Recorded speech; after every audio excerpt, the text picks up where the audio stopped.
Welcome back to the 2 Months Podcast presented by Shadified Salon and Barbershop. They got 3 locations in Edmonton, so check them out. Tell them the 2 Months Podcast sent you. You guys can see them downtown in the south side and in the north side, their legendary location. Bob Stauffer was there just the other day, so they are the also official barber of the Edmonton Oilers. So they're doing great things on that front. So I'm your host, Joshua Marshall, as you guys all know, and we're back with another exciting episode.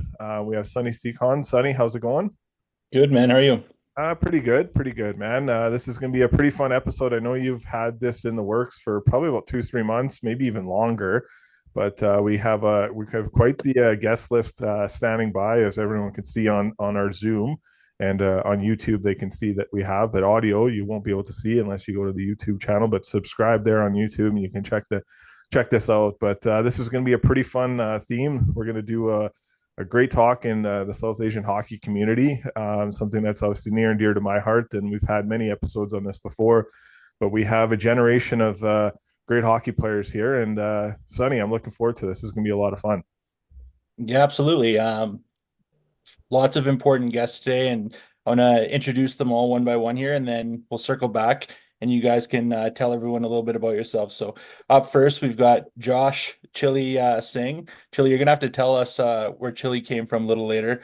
Then Arjun Atwal, Dampy Brar, and very excited to have Dampy's daughter Sachi joining us as well. So lots of conversation about the shared experience. I always joke that I'm the old guy on the team, but when Damp's around, I feel a little younger because he's obviously a little older. But yeah, we're just gonna try and share the experiences from, crazy enough, 5 decades of players right here. So, but before we get into that, I think we'll have a little bit of fun. Josh, maybe we got the NHL season has started over in Europe, but really starting this week. Maybe we let's tee everyone up with some rapid fires here, Josh. Yeah, for sure. Let's do that. Let's do that. Obviously, yeah, we've seen the preseason kind of get going here, and it's been dragging on, and there's been some injuries, but it's been pretty cool to kind of see some jobs being won and some rookies kind of pushing for some positions, and obviously it's kind of tough to see veteran players like a Pierre Engvall or a Josh Brown kind of sign some long-term contracts and then having to get placed in the minors. So there's some bold decisions there that some of these general managers had to make. But I just kind of wanted to go around the table and kind of see a bold prediction that you guys think could be out east and could be out west. We'll start out east first, and just kind of your maybe a sleeper team that might not be talked about enough that you think could do some damage. We'll throw to you, Arjun, first, and where do you see kind of this going here?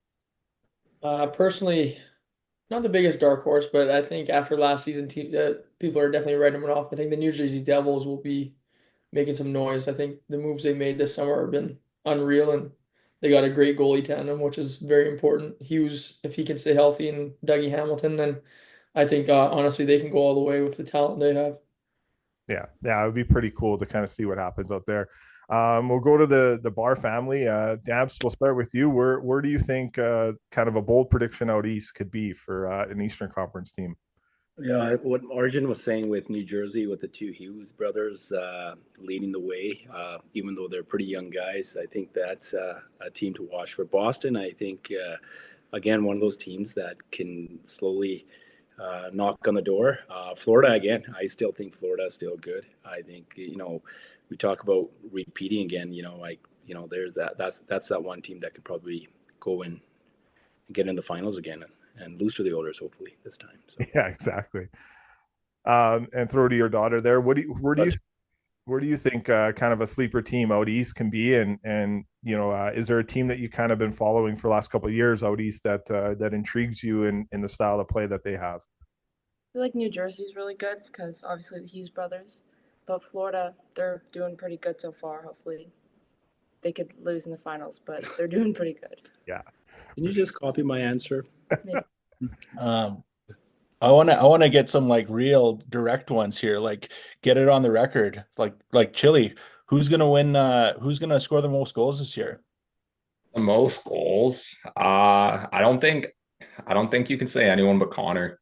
I think he's going to come out with the vengeance, and obviously having Leon and Hyman by his side to help him get that is, I think Edmonton probably has the greatest support staff this year. I think the moves they made to bolster their lineup is kind of unmatched by anyone in the NHL right now. So my pick would be Connor on that one.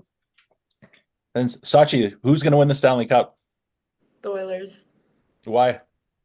because they're just good, and they have McDavid, they have Draisaitl, they have good goalie.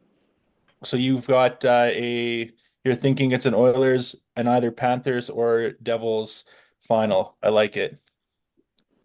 So Arch, who wins Art Ross then? If Chile's got Connor scoring the most goals?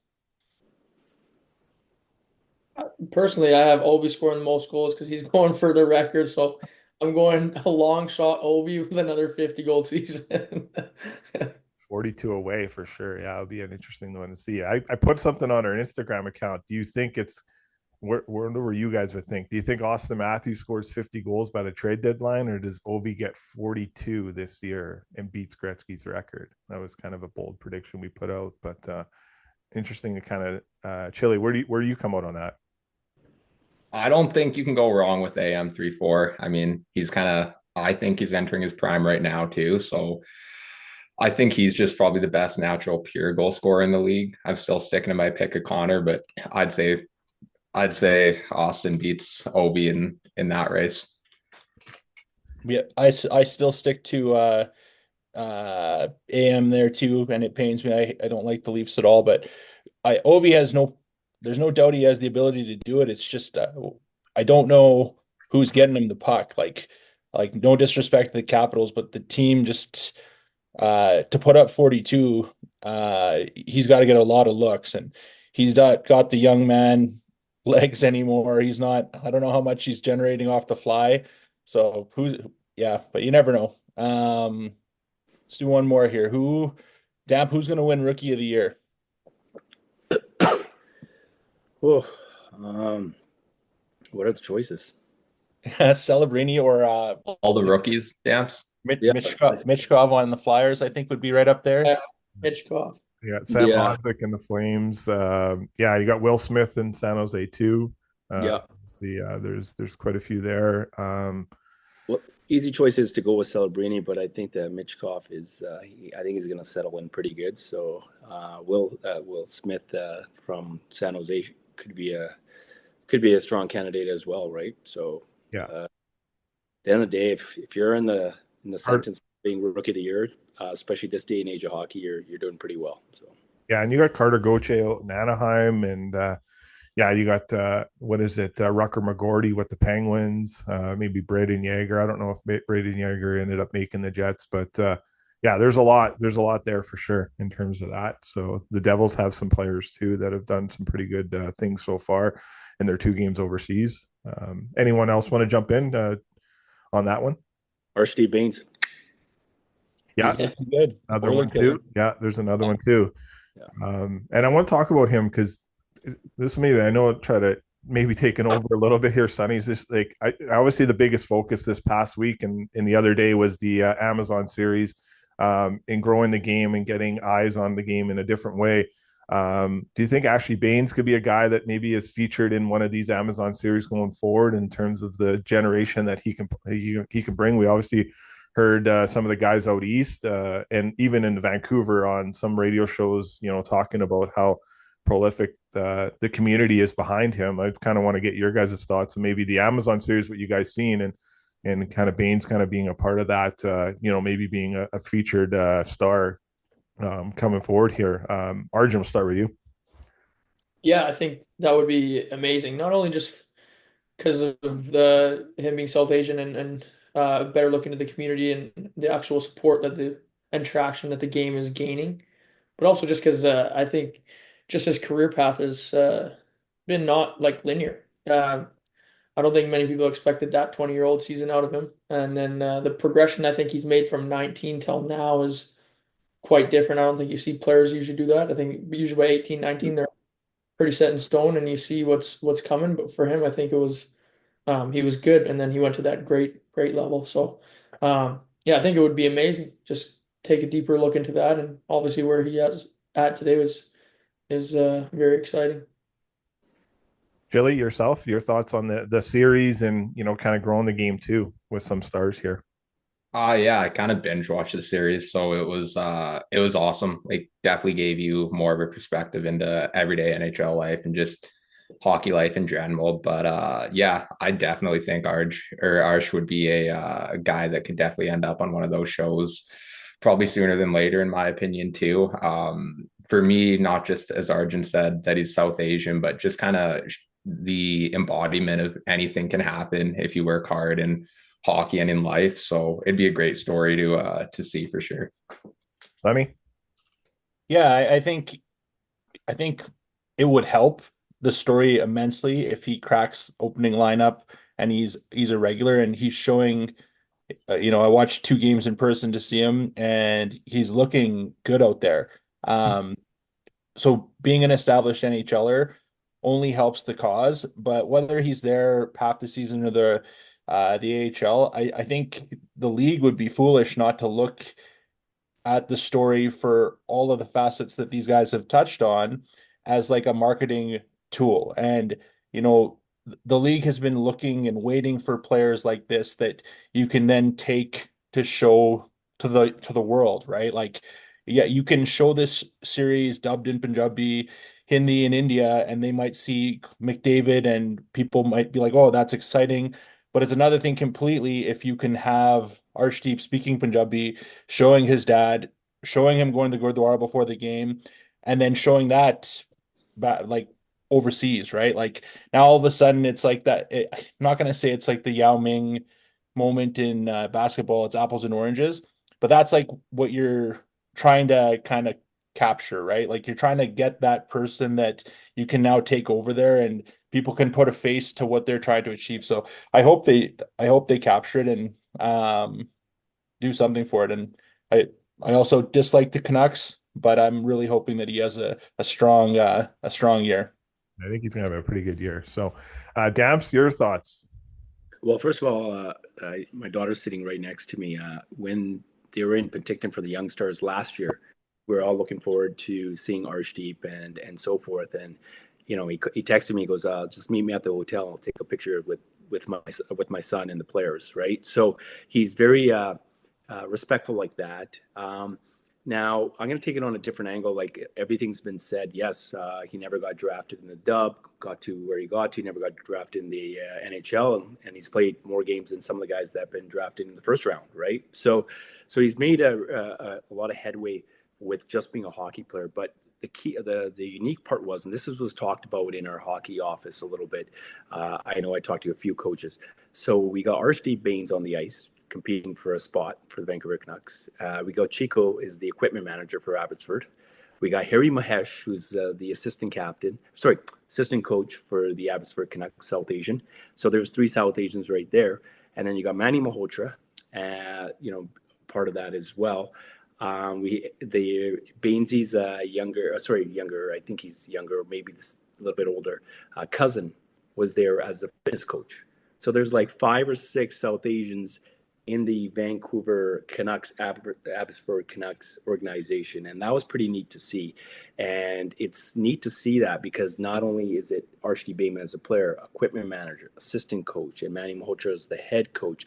So you got to see at different facets the South Asian community in the game of hockey, in the system, if you will. And for me, being the age that I am and seeing the hockey world change, it was great to see that. And when I say they embraced it, it felt comfortable for them, right? So I had a conversation with almost each. Arshdeep, I didn't have a lengthy conversation, but it was good to see that progression and being accepted and moving forward, I guess. Yeah, no, it's pretty cool. It's pretty cool to see. I think even in terms of like the Canucks being a generation in terms of, getting ahead of the change that was happening in hockey with, some of their assistant general managers being, with, Cami Granado is one of them. And, and obviously you see Jessica Smith behind the bench with the Seattle Kraken. So it's kind of opened up the doors.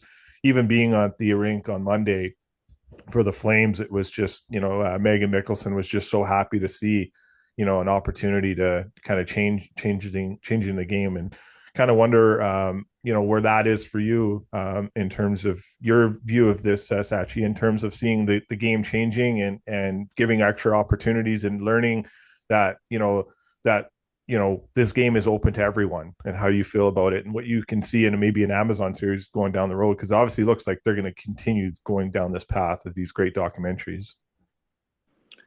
Yeah, I think anytime there's a documentary, anytime there's a highlight of a certain part of the game, and that's what attracts a lot of people is the based on a true story or a documentary, and because it tells a real story or almost a real story. And my daughter's sitting, like I said, right next to me, and with the PWHL coming in the picture and having a strong attendance throughout the season, and like even at the All-Star game, and seeing how many people were there watching the All-Star game, and sometimes people were making that comment that, oh well, there'll be a lot of people at the PWHL game, and to see it like sold out, if you will, or having almost the capacity, just shows that the shift in thinking that's the most important part of it, is the mindset is changing for people. There's a respect level for PWHA, the female in hockey, even in basketball with Caitlin Clark being Rookie of the Year.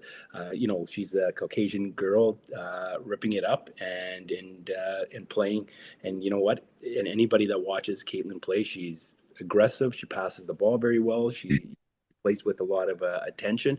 So like, and people want to go and watch her. They have more people in the crowd than the men's NBA games, right? Correct. So that's what I like, is that now there's more focus level and on the diversity side, not just the South Asian ethnics and all that, but on the female side as well. Right. It all ties it all together, right? And it's a pretty amazing thing. Sonny, we'll throw over to you here. Yeah, I think it's a great jump off point for what we're here for, which is kind of like our panel discussion. Because I agree that changes are starting to happen, and equity, diversity, inclusion is more than a buzzword now. You're seeing it firsthand. But I kind of want to take a moment and reflect on how we got there, and the wins obviously, and then some of the challenges that we still might face. So I'm going to circle it right back, and we introduced everyone at the start, but I'm going to ask everyone to introduce themselves again, and so we'll start with you, Chili. Josh Chili Singh, I've known you your whole life. Lots that are listening won't have ever heard of you. They won't know that you were an elite ice hockey player. So tell us who you are, how old you are, and give us your bio. Why'd you start playing hockey? And we'll go from there. Yeah, no, absolutely. So my name's Joshua Singh. For those of you wanting to know the explanation and rationale behind chili, my dad would just take me to grocery stores when I was little, and I'd always just kind of either steal the chili peppers or just eat them right there in store. So the nickname kind of stuck that way, and just been getting called it by everyone pretty much besides my mom and dad my whole life now. So I'm 22 years old. I'm a student at the University of Alberta, and how I got into playing hockey was just through my older cousin Dante. I tried out a whole bunch of other sports. I was fortunate to have the opportunity to get put in things like soccer and slow pitch and basketball. But ever since the first time I put on skates, and obviously wasn't very good, but just really attracted to all the movements involved, all the fun you could have with it, and saw people playing at a older and higher level, and just thought that hopefully that's where I could be in the future. Arj, same question. Yeah, so I'm Arjun Atwell. I'm a 25-year-old South Asian hockey athlete. Why I started the game was just because my family. I was fortunate enough to have cousins and my brother actually play. So I was actually in rink since I can honestly remember, 2, 3 years old. I'd be watching games, and I just had a passion for the game. I would always be high-fiving my brother's teammates, or playing mini sticks around the rink, collecting pucks like you see the little kids now. So I was luckily fortunate to have that opportunity to go to hockey or have a little bit of guidance that even my cousins or brother didn't have. So in that way, I think I'm quite fortunate. But there's a lot of even guys that we play ball hockey with now that I think if they had that guidance or that chance to be into ice hockey early, we could have seen a lot of really good South Asian ice hockey athletes come out even the earlier generation. So that's kind of how I got in, and why it's just a passion. I loved it, everything about it, the competitiveness, the culture, the work ethic that it got into, and luckily I was an athletic kid that kind of got in early, and the rest was kind of history from there. Sachi, how about you? Well, I got into hockey because my dad put me in it, and I think he always knew that I was going to play hockey. But going around the rinks with my brother, whenever my dad played ball hockey, I always try to get his attention while he's on the ice. But yeah, floor, same thing. But I would always be with my brother playing mini sticks, going around the floor, watching my dad play hockey, and then I got put on skates. And I was kind of just in Timbits playing hockey because my dad told me to. But now I actually love it, and I see the passion, and I see the future. And yeah. That's awesome. And she had a game today. So, Friday, Saturday, she was busy with volleyball, and then today she had a hockey game. So it's good to see that she's playing two different sports right now exclusively, and I'm glad she's liking the game of hockey too. So. That's great to hear. And then Dan, well, before I tell mine, how did you get into it? I know it's back in Sparwood. Yeah, I would say like I would watch a bunch of kids play road hockey that on the front steps when I was 4 years old, and I think my dad kind of found out like I would just stare, just like I was like watching TV. These kids play road hockey with a tennis ball, laughing, giggling, and they're a little bit older than me. And then he brought me a hockey stick. I had a plastic stick. I was in the basement shooting on a milk crate. And then we had older East Indian guys in Sparwood that were playing hockey 4 or 5 years older. And they said, why don't you put them in hockey? We put our kids in hockey. And I was glad that there was that older group that was in hockey. That made it easier for my dad to decide. And from the time he decided to put me in hockey, I think it took about 2 years for our family to kind of get adjusted. My third year is when I started scoring goals. And I think that helped out with my dad going, maybe we'll keep him in there, right? So scoring 13 goals and 8 goals in a game respectively, and then getting moved up, playing with older kids really helped my dad. And it's more helped my parents kind of accept the game because it was foreign to them being from India. So if they see their kid doing well and they're getting moved up, it kind of made an easier decision to support me in hockey. And I laid the foundation down there, but only with their support. So and now I'm very fortunate. I always wanted a daughter, and I've said that in the last podcast we did, so that she can have the same opportunity as my son to play hockey. And I'm glad, like she made the zone team, so it's like a quadrant team. So she had to get selected, so that was good. So he's playing there, and she's learning, and I'm very happy when she's playing. When the kids are playing any sport, she does track as well. It's just like my Seva and all that. But the biggest thing is, like, as a dad, is to see your daughter play hockey and go through the same things that you did when you're younger, same kind of the challenges of learning the game at a higher level, like learning the little intricacies on the ice, the preparation beforehand, getting to the rink really early. Now she gets to do it. And the best part of it is she's going in. She's got a game. We're traveling this point, and she's got her name bar on the back and with the ponytail. So it looks pretty cool. So for me, it's great that I got to play, but for having both kids playing the game, it means the world to me. So. Yeah, for sure. Yeah, I can't wait till my little guys out on the ice or on the court causing havoc for sure. You guys all know me, Sonny, 38. My earliest memories, I lost my Bapuji growing up. He lived with us. He passed away when I was quite young. I don't have a lot of memories, but the memories I do have were, he loved the Oilers, the Dynasty Oilers. So I'm born in 86, so 87, 88, 89, 90, great years. And I just remember he just would watch these games and he didn't understand the language. This is pre-hockey night in Punjabi. And that was just something that we did. And, none of my family, none of my cousins played ice hockey, played any hockey. I was fortunate that I had a guy in the neighborhood that played, Brady Thompson, and his dad, convinced my mom and dad to throw me in tryouts. And I remember at my first tryout, Claire Drake Arena, almost walking out. I'm crying because I was like, I don't know anybody here. And Mr. Thompson was just like, no, man, like just go have fun. And you know, I never look back, right? So it was like a moment I'll never forget and why I got in the game. But yeah, I mean, what I'm hearing here is a lot of the common themes that if I asked anyone, like Josh, if I asked you, like, why did you start playing hockey?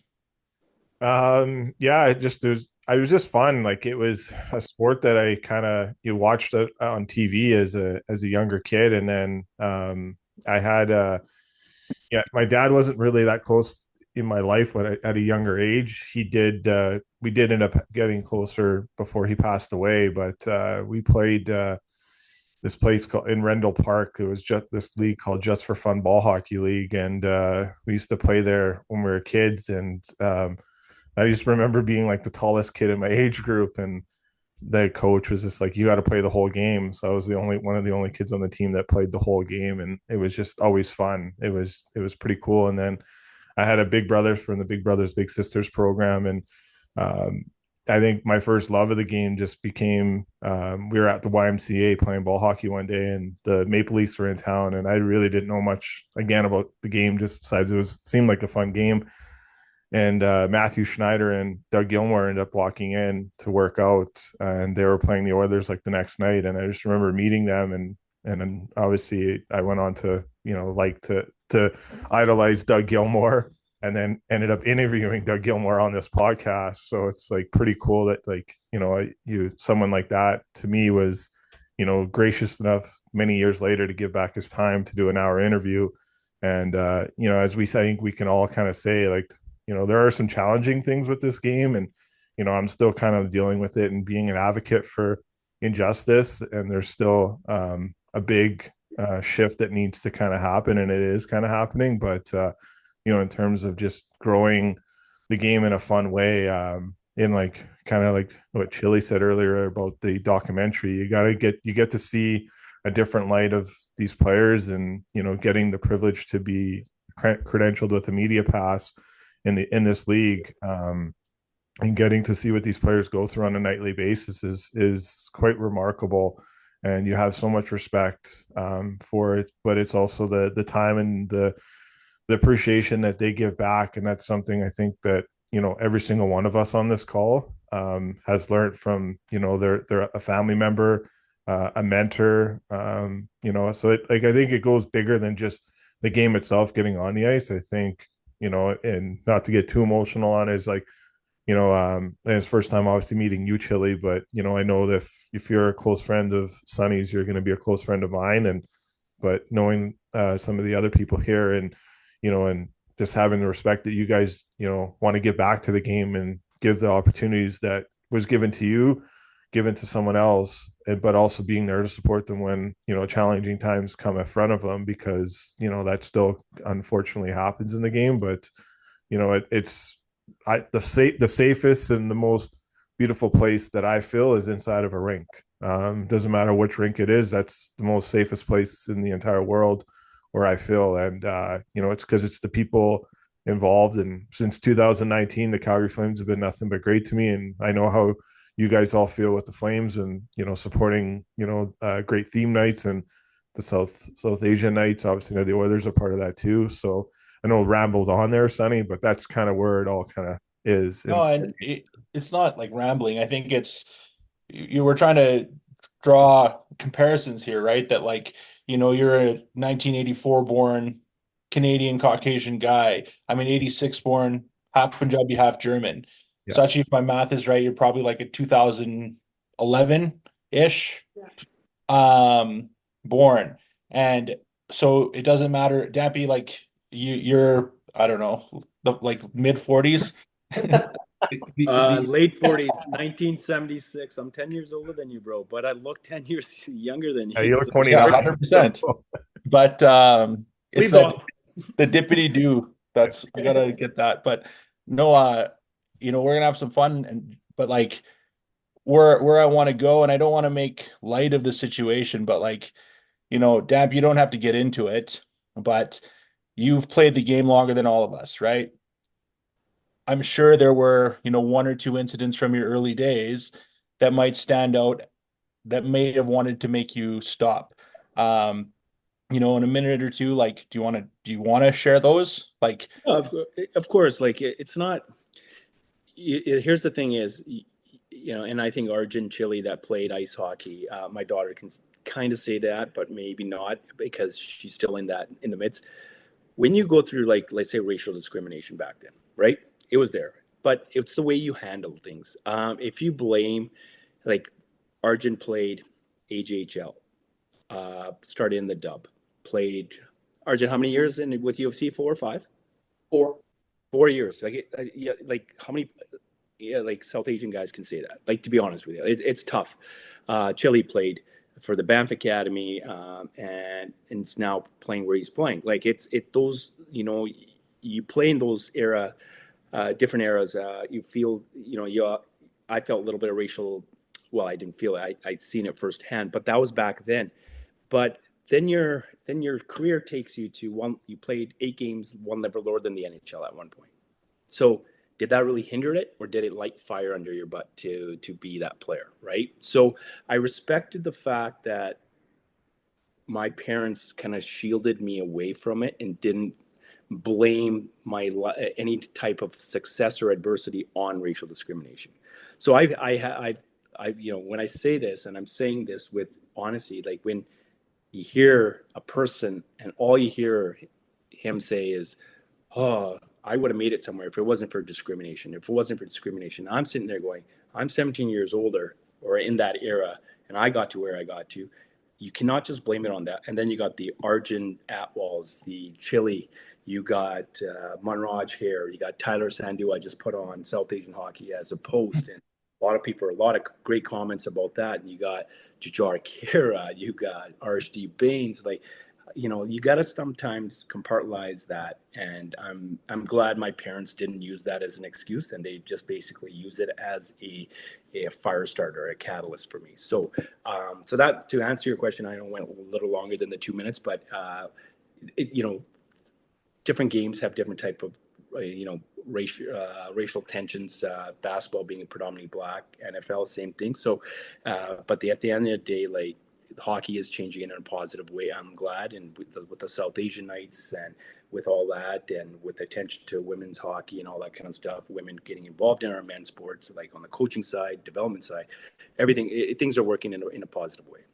yeah, and I don't want to take away from the progress for sure, but like, and maybe I'm going to pause. Like, Sachi, you're still playing. You're the youngest. You're also a female. So you're in the fastest growing element of hockey is female hockey, but you're also like a South Asian girl playing it. Like, do you ever have challenges? Like, do you feel it now? Do you feel it in the women's game? Like, where there are scenarios where, you know, you are uncomfortable because of who you are? Like, is that still happening?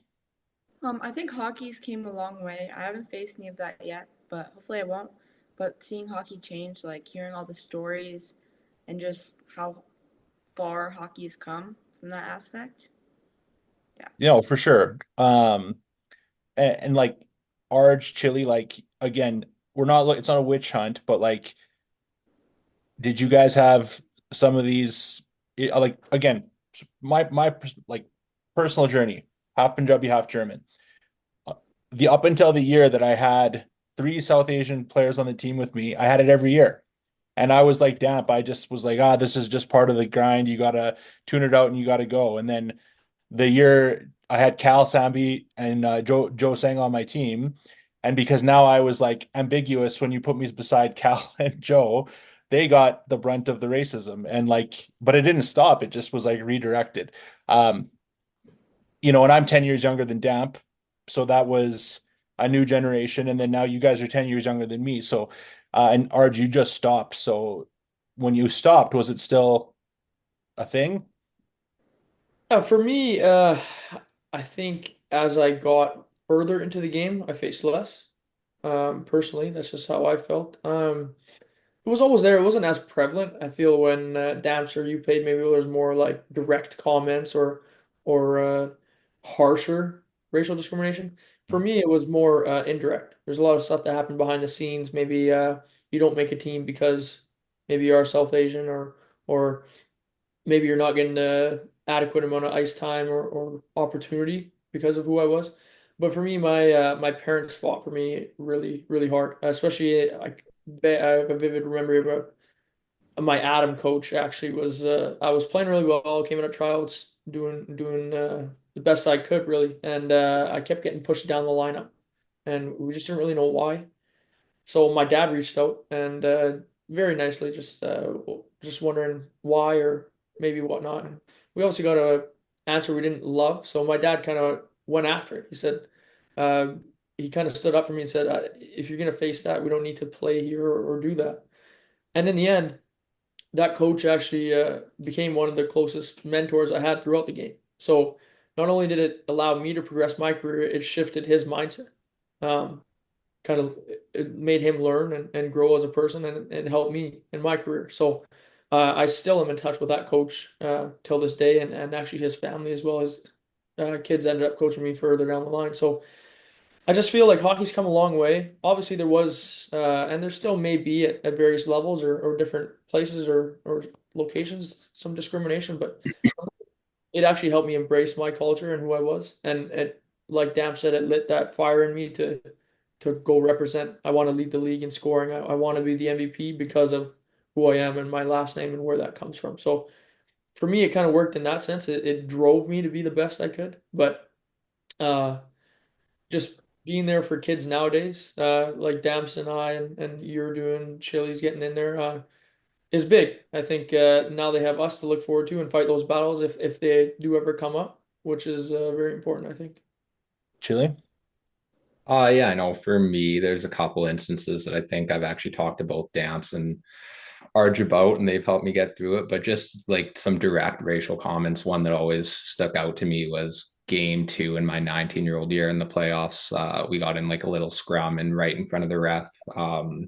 He said, "Go back to your country." And like that was the first time for me where I really questioned, do I belong in the game of hockey? And kind of pondered that for the next couple days. And it was definitely an unfortunate feeling. So any chance that I or we have to eliminate those feelings and those comments for kids who are growing up and playing is something we're obviously going to do and looking forward to. But there's been a couple indirect things too.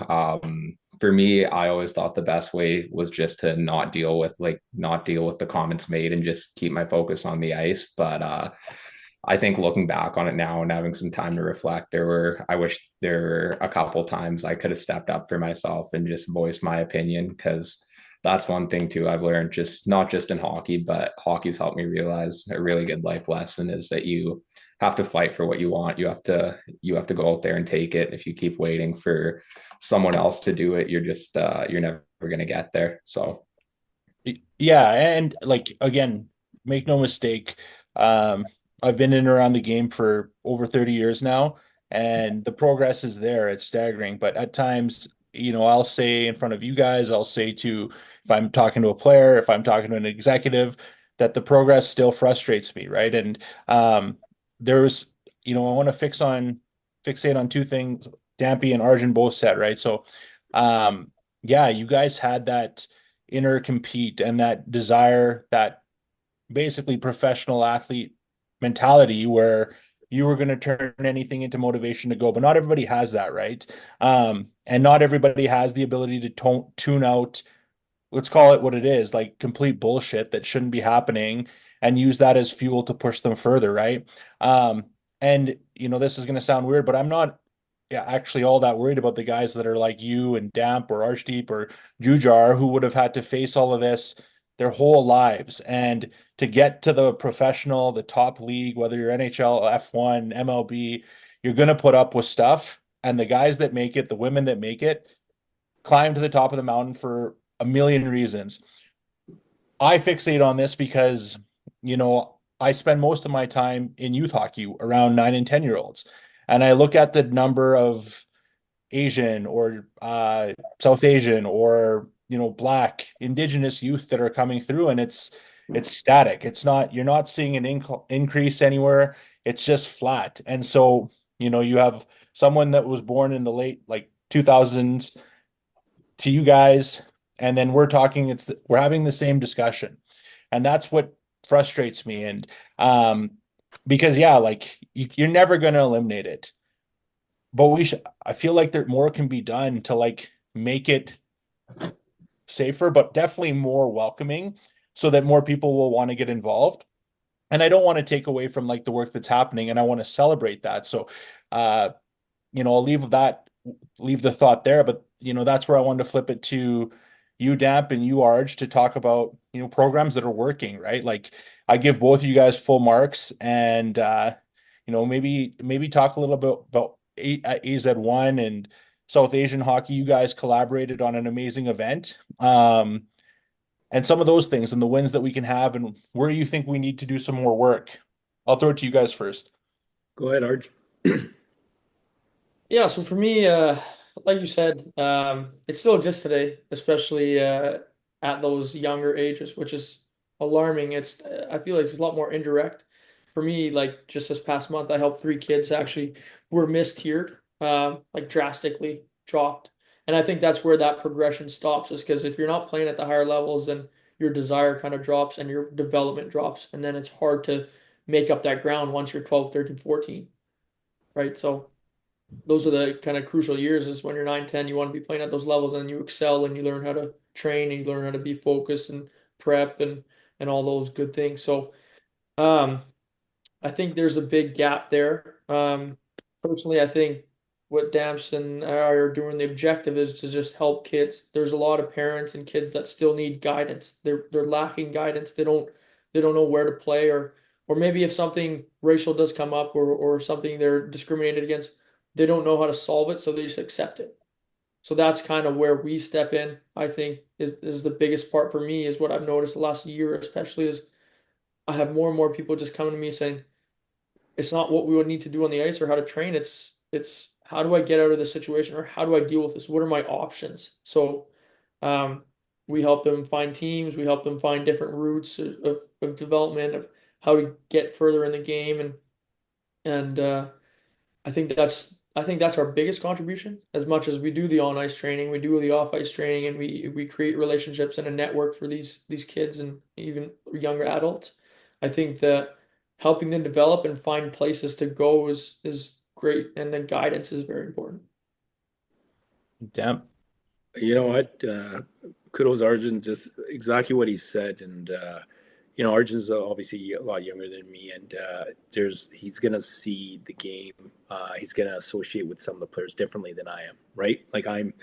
So Arjun will be 24 years old, or 23 or 24. Sorry, 24 years old, talking to a 9-year-old. I'll be a 48-year-old talking to a 9-year-old. See that difference there? So we need, and that's why. When I said I wanted Arjun to say his piece, because I know exactly, we talked about it in the past. I know exactly where our stars aligned a lot. Like as soon as, and when I say this, Arj knew that I kind of drifted on my own. I was like, yeah, he's like, okay, what are you doing? Well, is there any event? I'm like, we're going to do a South Asian camp summit. It's going to be the start in BC. He's like, oh, let me know if I can help, because our synergies aligned. And the reason why our synergies aligned is that you can tell, like even when I played ball hockey against Arjun, and just seeing him years and years ago when he was competing in ball hockey, like at provincials and stuff, like you can tell he's an athlete. You can tell, and that's why people would gravitate towards him, is because he has that fire still, that when he plays ball hockey or ice hockey, he wants to win. And that's what people want to align with, not about the win part, but an athlete. And when you're not an athlete, people can see through that. Right? That people can see through that, especially when you're going to be on the ice with the kids. Now, Sonny, I know you never played at the highest level, but you have that knowledge of how to talk to parents and be like, okay, listen, I might not know the answers, but if you're in Edmonton, talk to Joshua, talk to Arjun. If you're in Calgary, talk to Downs. Does that make sense? So when you're an athlete and you start talking, a lot of people will align themselves, connect with you a little bit more, and trust your advice a little bit more as well, and not just. And I can say this, Arjun and I will put stuff on Instagram, but that doesn't come about if you don't have the passion to help actually the youth, right? Just because AZ1 is a manufactured program. South Asian hockey is manufactured because we have previous athletes that are now trying to help out kids. If you just have a program there to highlight and put Instagrams and social media, you got to be very. People will look at that and give you a thumbs up, but the trust factor of helping kids in hockey, actually helping kids on the ice, dry land, that happens from experience, and that happens for where you finished off in the game of hockey. No, agreed. And what I did play, I was a AAA ice hockey player, Dan, but I know that. no junior. But Chile, Sachi, with seeing what these guys are doing now, like obviously you're still in it. So Sachi, maybe sometimes it might be a little too close because the guy you would go to is sitting right next to you. But knowing that you have that, what does that mean for you? And like Josh, like, do you think how different do you think the game would have been for you had stuff like this been around even like 6, 7 years ago? Well, I think without my dad, or without any like mentors that I have that are South Asian, I wouldn't be at the place that I was because I have nobody to look up to. I have a question about this. I did this in the game. Is that right? Just asking my dad and asking everybody how I can improve. I think that's really good. For sure. For sure. Chile? Yeah, I mean, I think, anytime you have an opportunity to bounce ideas and have guys like Arjun and Dampy and yourself as a soundboard, it's definitely really inspiring. I know for me, growing up, there wasn't really too many brown hockey players, and mom and dad both never had an opportunity to play sports. So I had to look and kind of network on my own to find people who I could kind of talk to about things. And it was definitely hard to find people who related to the same struggles. And so when I reached out to you about just putting me in contact with some people, and you put me in contact with Arj there, it was definitely a really strong connection, I felt, just because he was probably the first guy I talked to who played at a high level and did everything that I pretty much wanted to do. So I instantly had that respect for him. And then Damps with you too, just after searching you up, you're definitely a lot older than I am. So I didn't really know your stats or where you played or anything like that. So when I searched you up and knew that you were legit, and then just got to talk to you for the first time and know that you're genuine. And, I remember the first thing you said to me was, I'm not sure how much help I can be, but any chance I have to help you, I will. Call me night or day, I'll pick up or return your call. So yeah, I mean, that's just something I strive to work towards too, being a role model like Arjun and Damps were for me. And hopefully I can do my best to do that for the up and coming generation. For sure. And like I've said this before, and I'm not a delusional guy. I was never going to be an AHL player. I was never going to be an NHL player. We all also have parents that would be like, focus on studying, where's the dental degree? Where's the law degree? Right. So I remember my midget AA year, my final year of midget. You're going into AAA. At that time, it's, a few $1,000 a year. And my dad, I remember the conversation driving home from Confederina. He's like, so you think you're going to make the NHL? And I said, no. And he's like, so like, what do you think? So I quit. Like, I didn't report back. I went and I played 1 year of house hockey and I was out. And at the time, that's where, looking back on it, I wish that there was someone like Damp who could call, like Josh, my dad, call Nindy up and be like, talk to him in Punjabi, say like, listen, like, yeah, you're right, he's not going to play in the NHL, but like, if he just does this, he's got good grades, maybe he gets to go to an Ivy League. And then the other thing you mentioned, Damp, that I want to circle back to is like, there's a whole world of careers within the game that people can strive to now, because people have opened that door, right? Like, you look at Hunter Ryan, you look at what Tony's doing now. Randy just won the award, right? Like, we've arrived, and now again, like, I just, I'm so happy to know that all the work you guys are doing is going to help people into the game in more ways than just the on ice product. And yeah, I guess with the last few minutes, I guess, and Josh, please chime in freely here. It's just, I throw it to all of you. Like, where do you feel like the most or the easiest place to step in and improve is right now for someone like the NHL. And if you had the ability to do one thing with like the NHL's backing, what would that be to like bring more diversity into the game? Well, I think we're seeing it right now with some of the reports where, I'm not happy with it. I'm going to do some more research on it, but they're trying to pull Hunter Ryan Singh away from more play-by-play games. I don't like that. So, he does feature on a lot of national broadcasts, but the first national broadcast is this week, and he's in. He usually does a lot of Oiler national games or Hockey Night Canada games.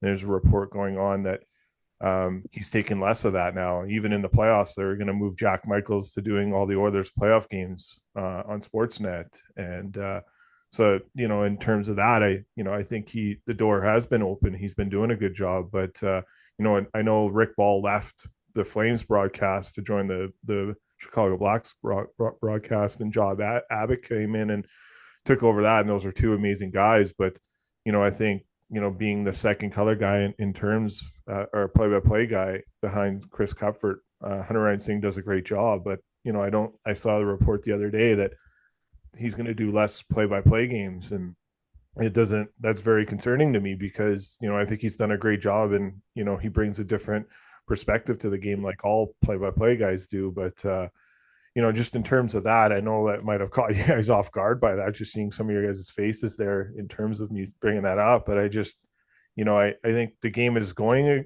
in a good direction, but I also think there's a bit of like a speed bump at times. And, I don't know why that is. I got to do some research, but I saw that the other day and I did send some texts out, but I never got any replies to it. So I'm, hoping to kind of follow up that more this week. But, it's this kind of one of the things that kind of stood out to me in terms of like we're moving in this good direction, and then seeing that report the other day was kind of concerning. But I don't know if anyone else wants to chime on something else or something that you were saying. We'll throw back to you, Sonny, here. But Well, like just on Hunter Ryan, I mean, I guess like we'll do our research on it, and I hope that maybe he's wanting to do something different. And but yeah, for me it would be hard to see a world where he's not on the broadcasts, not just because he's a Punjabi guy that wears a turban and has a beard, but because he's earned it, right? Like earlier we talked about the nonlinear path of Arshdeep. Like nobody's had a more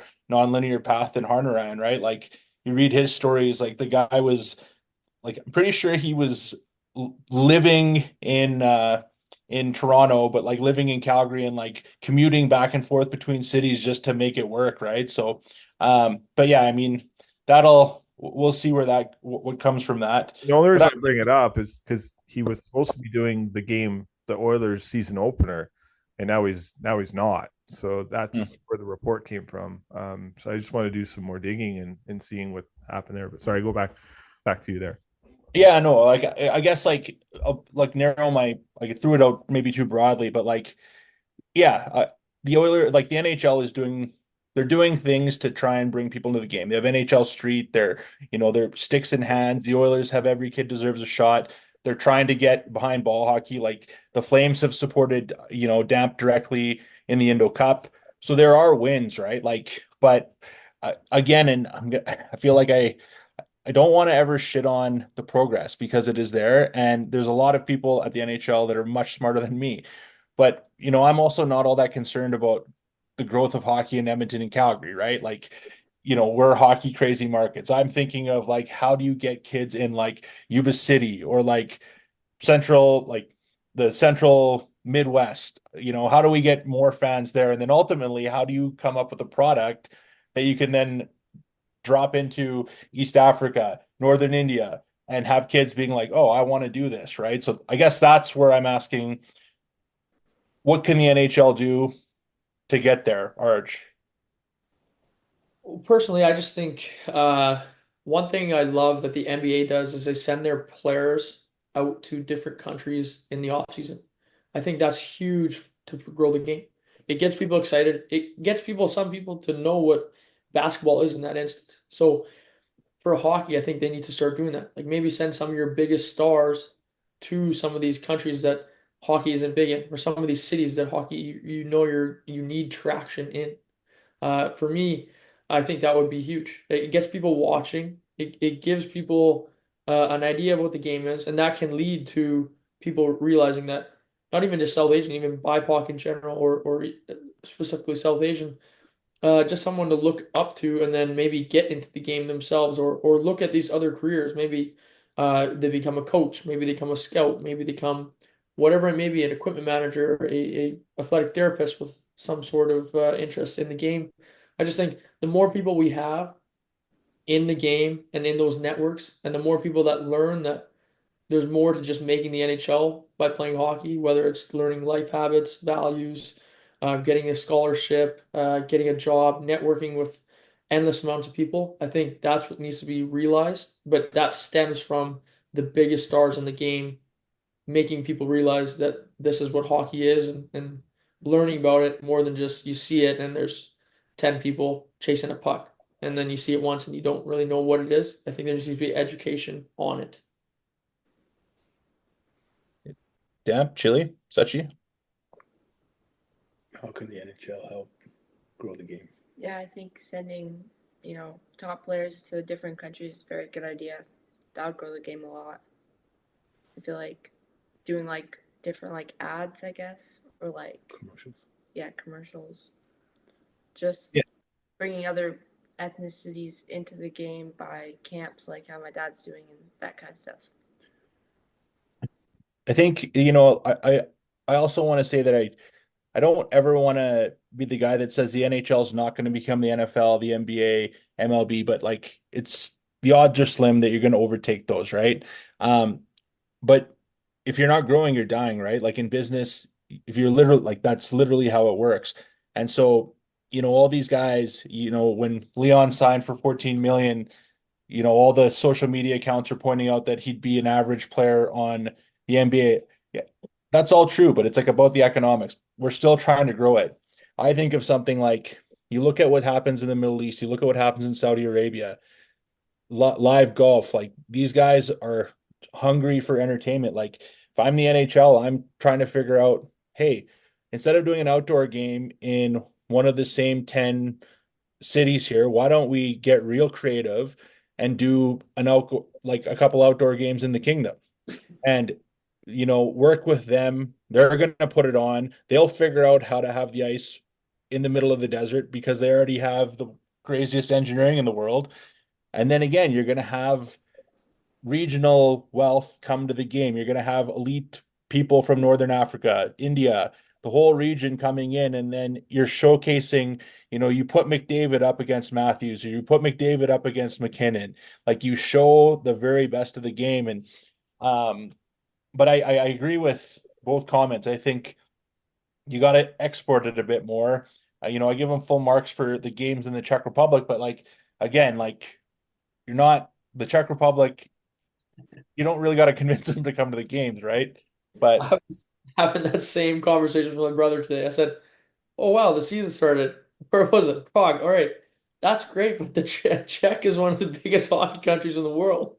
Why are we going to Prague? It's a great thing. It's awesome that they're doing it, but you can do it. But why wouldn't we go somewhere that you don't have that fan base or you don't have that basis of hockey foundation already? Because Czechia is one of the biggest growing talented countries, I think. There's like the last 5 years, the prospect pool coming out of there has been unreal. So as great as it is that they're going there, why not go somewhere that exports the game more, like you said? Because a lot of those countries that they think can't host maybe hockey games have the resources, have the money, have the et cetera, but they just need the knowledge and the NHL to reach out. I think they can make that happen, but obviously easier said than done. I thought they should have went to London. So like Yeah. UK, like even London's got a hockey market, but like the money is there though, right? So but stuff like this, and I might sound crazy, like you're going to spend a ton of dough on marketing, all kinds of things. If you're worried about it, I would make it free. Like if you want to fill the stadium, like use this as your global PR thing. But I wanted to ask you, Damp, like, do you think first off, you'd have to get it built, which we're not going to make it political, But if the infrastructure existed in Punjab to have a 15,000 stadium, do you think you put the Oilers versus Maple Leafs there? You think it fills? You know what? When this talk was happening, like with the NHL backing, my first thought honestly went to, if we can, there's some way you can get a team of engineers and build a rink out in India, like in the when I say finer parts where people have money or knowledge or are educated, might not even be a 10,000 square foot to a 10,000 seating capacity. Let's say 7.5 or 10. Like the engineering that is in India. Let's be honest. If you ever been to the malls in Ludhiana, Chandigarh, Mogas, like it's progressed. Their engineering is unbelievable. I was telling the hockey coaches, is that some of the malls are like, if not all the malls are better than Canadian malls. Like the underground malls that they have and everything. Like it's the engineering is really good. So going back to hockey, if the NHL were to have a team and have a hockey rink in India, because there's 1.3 billion there, and have a 10,000 or even like a smaller rink, just a smaller rink, even 5,000 seating capacity, and introduce the game of hockey from skating to programs, that will, like, people catch on real quick. Kenya, I believe, just got the IIHF spot. Yeah. Right. Yeah. Like going to Kenya, going, all right, like let's do a proper rink for you guys there. Jamaica, they're now into hockey. As Arjun said, and we can all agree, you go to Czech Republic, great. You got an NHL game at Czech Republic. Though they have all the resources, it's still cool, but you're not really growing the game, right? But now you go into like India, maybe even obviously China, Jamaica, these countries, that Lebanon, that want to play the game of hockey. That's how you get fans, and that's why it's easier for basketball. All you need is a hoop and asphalt, and you can play. Let's be honest, right? But hockey, you need an area, a rink. And so that's where I think if the NHL were to sit back and just develop a huge team, like when I say huge team, and think about doing rinks and all that kind of stuff, I know it's a little harder than setting up a basketball court, but it will definitely increase interest and the market. Yeah, and like at the end of the day,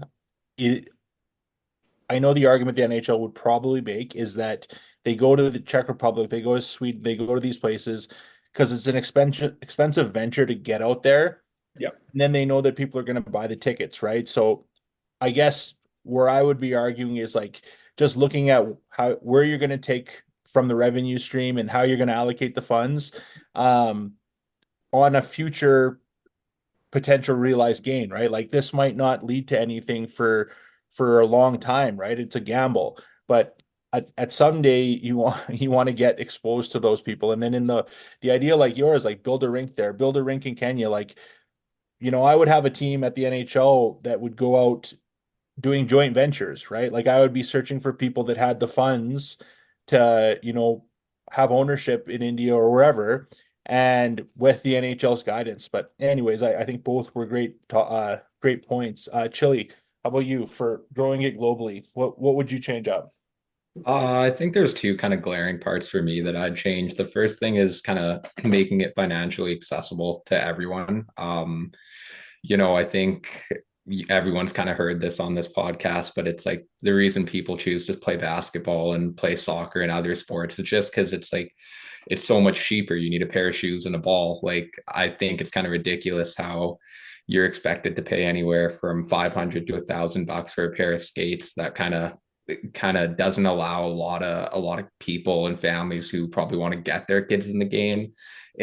So I think there should be something where it's like donation of like quite a few free pairs of skates, sticks, everything kids need, essentially just a starter package to at least allow them to try it and see if it's for them. So the other part I would say is just Dam, Sarge, Sonny, Josh, you guys would all probably agree with this. Like when you're starting out hockey, you think it's either a success or a failure. If you make the NHL, it's a success. But I think the definition of hockey kind of also needs to change. I mean, Sonny, as you kind of talked about earlier, there's a lot of connections, lifelong connections, whether that's friendships or relationships or business opportunities that you build throughout all your years playing hockey, whether that's minor hockey, junior hockey, men's league, whatever. Like there's so many opportunities to just kind of set up your life and have an even better life through hockey and team sport in general. And I think just people need to be more aware of that, and they need to stop defining hockey as just success and failure. I think they kind of have to realize that there's a lot of good that came out of playing this sport and any team sport. You just have to kind of give yourself an opportunity and be open-minded to it. Yeah, absolutely. Your comment on the financial side is just like, it's the elephant in the room. We barely touched on it, but you're right. The countries that are playing, when you cross reference like the GDP of the nations that are, the top 10 hockey playing countries in the world, it's no surprise they're also the highest earning countries in the world. So there's that, the allocation of ice, like you're not going to have African and Indian team playing on an ODR. So you got to get creative there. But the hockey, like the cost is definitely a thing. Like Sweden, I didn't actually know this till listen to Smitten Chicklets the other day. One of the Swedish, can't remember which goalie it was now, but he was saying that in Sweden, like all the teams own all the equipment, they pay for all the equipment, and it's funded by the government. So if you want to play hockey, you just sign your kid up to play hockey. Like, yeah, you have your fees, but they have everything, right? You all know I worked at Free Play. I loved the concept that it should be so simple as, Josh, you want to play hockey? Okay, you sign up this form, you go. So there's a gap that needs to be filled there. All great points and ideas. But yeah, I mean, progress is being made, but as we can see, there's a lot of opportunity for growth too. Josh, throw it to you. Well, yeah, it was Markstrom that said that. So it was Jacob Markstrom on Spittin' Chicklets. He talked about that. There's each goaltender 2 sets of this and 2 sets of that. So it was more feasible in terms of that way. So I do think it's a Chile just put it like great comment is just make it more affordable for them to play. But we all seen that clip on Instagram of Brian Burke talking about why hockey's the greatest sport in the world, because it's a sport that not everyone else can do. Like all these athletes are great at everything on the ground, but it's like you got to translate that onto a sheet of ice, and you have to have the sheet of ice. You got to have the equipment, you got to have the officials, and you got to be able to like turn on a dime and get hit at any point. And it's a hard sport to play, but it's also the greatest sport to play. And it teaches you, as I think a lot of the theme here today is, it teaches you a lot of life lessons outside the game. And I think that's the biggest thing that, we can all take away from it as the podcast is ending, is that, all the great things that we've learned about this game, it's turned out to be the life lessons that we've taken away from this game that are going to mold us into the people we are going forward, and wanting to be using our platforms, because when you go out and do the things that you guys are doing, you're creating a platform to make it better for everyone that comes up and plays through your program. And you want it to be as fun, you want it to be like your whole motive in hockey, and my thing is, when you go to the rink, you should be smiling, and when you leave the rink, you should be smiling. And I think you said it again earlier, Chili. It's like, just because you make the National Hockey League, that shouldn't be just the goal. Like if you play in any of these other leagues, that should be the goal too. And it was like, again, I saw that. I know I referenced earlier in the pod about being at the Flames practice and the game on Monday of last week, and just seeing some of the players that already know that they're getting sent down to the minors, but they're still just grateful that they can play this game and learn this game. And look at Jeremy Swayman signed a big contract today. The first thing he talked about was Matthew and Johnny Gaudreau, like before he said anything, like the same agent that he has. And, talked about, how much those two meant to him. And, he's known them ever since he was like 16, and it's life lessons going forward, and paying homage and paying it back to people that have done a lot for them. And, I think just the life lessons that hockey can bring us is probably the most amazing thing and the most beautiful thing about this game. But I think if it can get to a point where it's it's not as expensive, I think we'll be able to make it more more enjoyable and more fun to watch. But I think if you can tap into these other markets and use that as a stepping stone, maybe the Leon Draisaitl contract changes and these players are making $24 million. Like, look at this, guys. Like, just think of this for a second. Look when like Bill Guerin and Doug Weight like were playing in the National Hockey Bobby Hole League. They're making like 10, $11 million. Think how long ago that was. And like now, like going into this year, like Connor McDavid makes $12.5 million. Like, it's such a big change from like, and it's weird that is that happened. Like, these guys were making 9, 10, $11 million back in the day, years and years ago. And then the game you would think has changed, but it hasn't. And I think that's obviously a product of the salary cap in its own right too. But and I think Gary's done a great job of growing the game and continues to grow the game.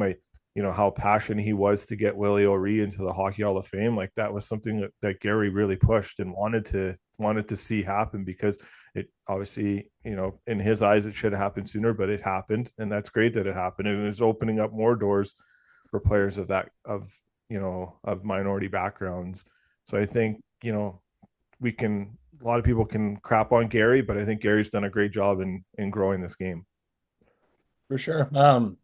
Yeah, and again, running theme is I don't want to take away from a lot of the progress. It's happened. It's just, I know for me personally, and very much just me, I'd like to just see more of it. Before we close, throw it to everybody. Damp, Arj, anything you guys have cooking up that people should know about, either with your platforms, maybe together? Well, I'm hoping Josh will play at Indo Cup, but us three will be helping organize it. As we, as the new year starts to come around, we'll be heavily, like even before that, we'll be organizing some stuff, getting ready for the Indo Cup. And we exchange text messages on that. So that'll be pretty cool. And then hoping to do collaborating with Argent to do a South Asian camp summit in Edmonton this summer, in Calgary, Delta, Surrey, BC again, and whatever other things we can do. So there's some things in my notebook that I have, and you guys will get to see what we do and be involved with it as well. Arj, anything else on your docket? So far that's what I got. Obviously, just each year I want to get better and expand, but hopefully a couple things can come through, but nothing I can confirm right now. So obviously, always a lot of ideas and always looking to do some cool things. So hopefully in the near future I can let you know. And Chili or Sachi, anything exciting coming hockey ways for you guys in the next couple months? Sachi, you can go first. Our season's starting. Yeah, soon. How many exhibition games? You guys played 7 or 8? They played about 7 or 8 exhibition games. So, but yeah, she's busy with you can tell. What are you busy with? Sorry. Volleyball, hockey. Yeah. My season's coming up soon. I'm super excited for that. So We're wishing you all the best with it, and I'm sure we'll hear about it. Chili? I mean, yeah, just continuing to learn from everyone on this podcast, and just kind of keep doing what I'm doing, trying to grow the game the best I can, and just spread my knowledge and kind of be a mentor for anyone who wants to listen. And you're hoping to be a first round pick in the next PEL ball hockey tournament? Yeah, I 5 goals in 5 games, 1 assist. So anyone watching, Sunny Brar specifically, if you want to take me, that 500 will be ours next year. You guys want to know the most interesting stat from the entire PEL2 tournament? Yes. Yeah. The top scoring Atwall was not Arjun. Gothi, in fact, outproduced the Alpha. But that's not a lie. I double checked. I actually triple checked. What was the point totals? Jyoti, I think, had like 13, and Arjun was 11. Arjun, what's going on? Yeah. First game, Rude Awakening. Yeah. My team was an old school New Jersey Devils, play the trap, win 2-1. I was playing defense. The draft didn't go the way I wanted it to. I thought the format, honestly, this is where I went wrong. I thought the format was like the first Pell where we played almost horizontally, like in like how the Pell or the Parm tournament was, how we did. Like I thought it was that direction, but it was red line down, like half ice, full rink. Wow. Yeah. Yeah. Change of events when I got there that morning. So yeah, rude awakening, but I'll be back for the next one here soon with some fire under my butt. Yeah. I appreciate you guys coming on and playing, but yeah, and obviously I'm excited to lend my support with whatever you guys need on either of those things. But thanks for everyone for making the time, Josh, for letting us kind of have a little bit of a takeover, a multi-generational discussion here. But I think everyone has come to know that you're a champion for positive change in the game. So no surprise there. But yeah, we appreciate it.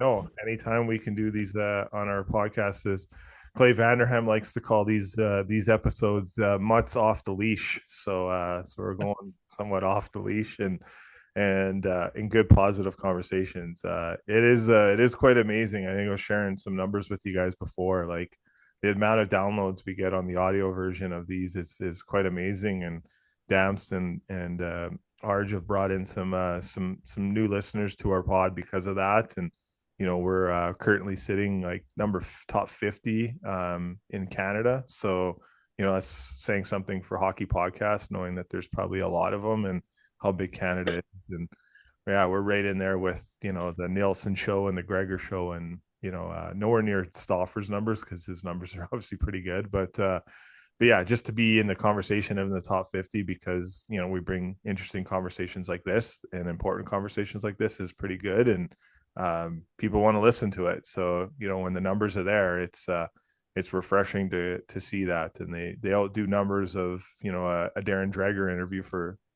argument's sake. So it's really positive in terms of that. So yeah, I don't know, anyone, you guys want to add anything before we sign out here?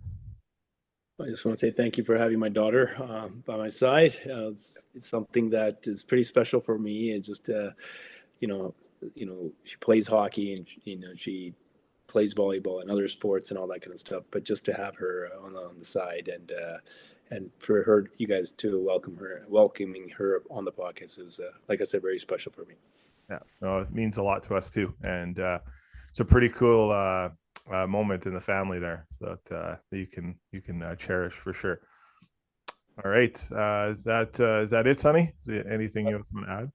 That's all, guys, and everyone. I appreciate it, and we'll talk soon. Yeah, we'll be back with some more episodes this week as the NHL gets going. Stay tuned to our channels. We're going to work on some good guests here, and bring some more fun and engaging conversation. So everyone take care, have a good week, be kind. You never know what someone's going through in their life, so always be kind, because that one hello that you say to them could change their perspective in life. And maybe instead of saying how are you doing, maybe ask them who did you help today. That might change the conversation of how life goes. So let's continue stuff like that, make our world a better and safer place to be in. Take care, everyone. Have a good one.